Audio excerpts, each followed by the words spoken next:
Guys, welcome back. That was a good time to stop because it does take a little bit of time to use the selection tools to cut out the object. You're going to find that you're going to have to zoom in. So right now I'm just using Command Plus on the keyboard, or in the toolbox over here, I could use the uh, magnifying glass, the zoom tool, to click and drag left and right, and that will zoom in and zoom out. Now, after I got this done, I'm finding that I still have a lot of issues here. So, one of the things I could do, I could continue with the quick selection tool, and um, I could, add to these selections here in the parts where I'm missing. The cool thing about selection tools is that you could also end up just switching tools completely. So if I want to use the lasso tool now, the lasso tool, if you remember, now I'm going to make sure I clicked on lasso tool because sometimes it doesn't like to do that. I know Photopea is a little bit of a pain. Sometimes you have to click on things like a little different way. You have to be really deliberate and careful with it. But I mean, it's the best we could do if you don't have Photoshop at home. Now, if I want to add to this, if I hold Shift key, I can, you see I missed part of her hair here. So I'm going to try to do a better job of getting her hair. And if I hold the Option key, I can get rid of it. So holding Shift will add to it. Holding Option will get rid of. Now her hair over here, this is kind of a nightmare to select because of how much background kind of blends into it. So I'm just going to pretend she has shorter hair than she actually has. So we're going to give her a little haircut here, which is kind of hard to get a haircut these days. But we'll do that. And I actually gave myself a haircut the other day, which you guys hopefully will be able to see at some point. Quality. So it's still not the best job of cutting things out, but it's, you just gonna have to kind of live with. Oops, I just moved the whole thing. That was kind of silly, so I'm gonna hit undo there. Okay, I don't like the way that's cut out, so let me just add a little bit to this front of her face here.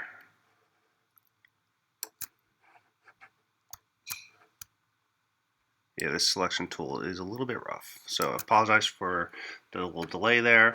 Did I get her feet? Not quite, so let me just do this really quickly. And yeah, if you want your projects to come out good, yeah, you do have to spend a little bit of extra time on these things. Okay, I did find that when I did that Satchel Paige one, that in the end I did have like holes in the feet and stuff like that, just because I wasn't really careful with it. So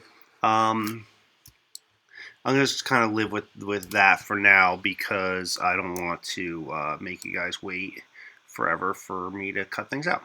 Okay, so once you have the person selected, and if you use the eraser, this almost ends up being just as easy at this point, but you could just isolate her. So now I have her selected.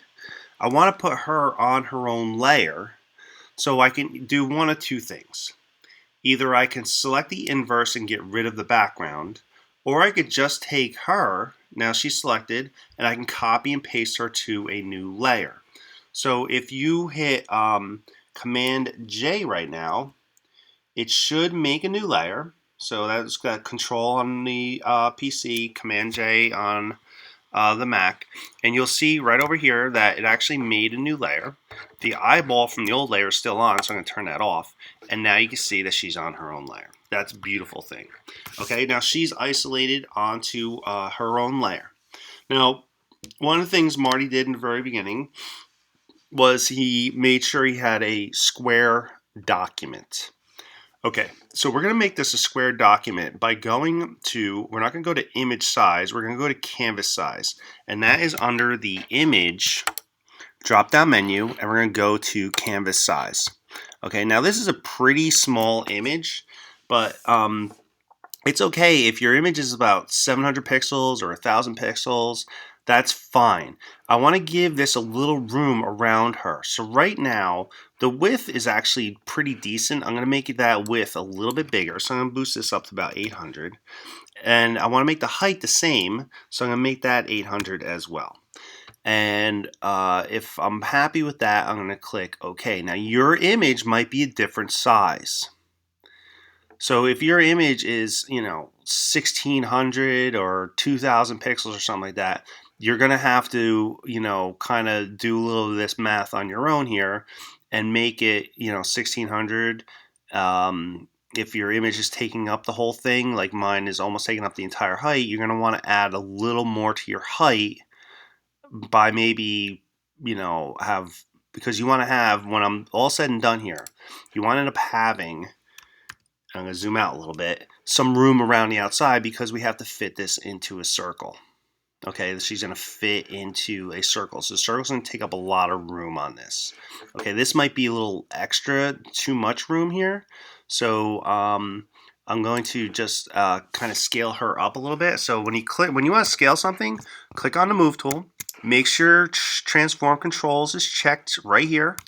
And you're going to drag this up from the corner, and sometimes it's a little picky, but I'm going to drag this up. So I do want to have some room around the outside for the circle. I would say she should take up about half the distance and half the height with, a quarter of it remaining out here, a quarter of it remaining out here, and she's taking up a major middle section. Okay. These old layers, if I want to get rid of them, if I'm happy with the way this is cut out now, you could take these and drag these to the trash can. And that in the layers window, if you want to clean that up a little bit, it'll make it a little easier for you to see what you have going on in your layers window. Okay, I'm going to make a new layer. And on this layer, we are going to have our background gradient. So Marty had done this by using a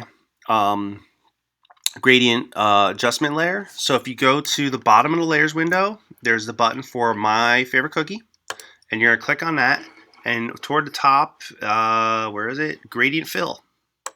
And that'll open up a window. Okay, here's the window. Now, my girl disappeared because she's on a layer underneath this adjustment layer, which we'll fix in a second. I'm just going to worry about the gradient right now. The style that Marty used was radial, and he reversed it, so you can click that, or if when you go into the gradient you can actually flip-flop the sliders. I'll show you how to do that too. So reverse was checked, and I want to change the colors. So you can choose whatever colors you want. I'm going to kind of go with the blue because her uniform is orange and blue is a complementary color. So I want to change the color of the black to a blue.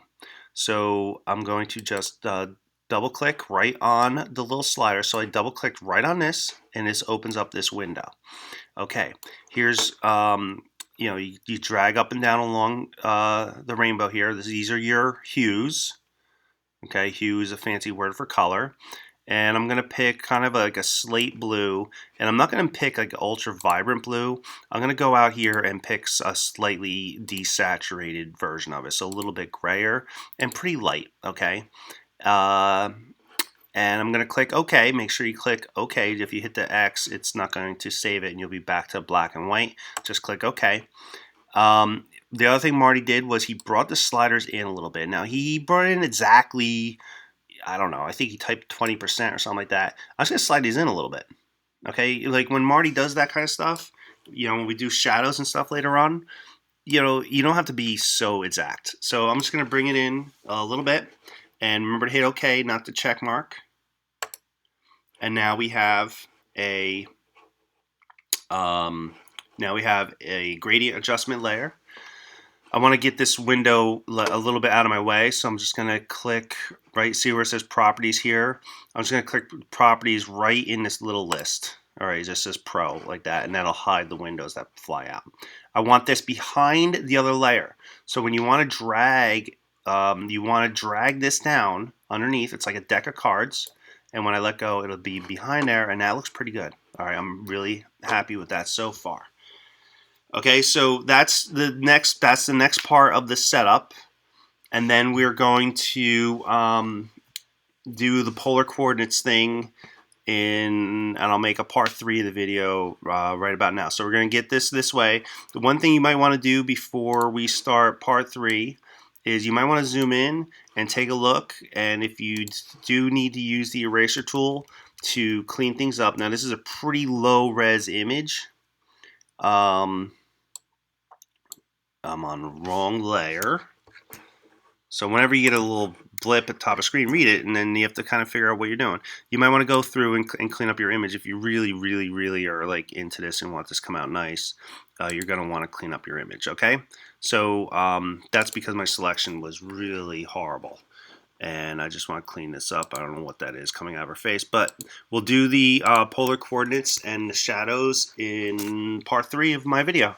All right, I hope you guys are doing well, and I hope your project's coming out nice. If this is too frustrating or whatever, just like stop and come back to it at a different time. Okay, I'm giving you guys a lot of time to work on this, so just try to be patient with it, and we'll do the best we can. That's all. All right, I'll see you in a little bit.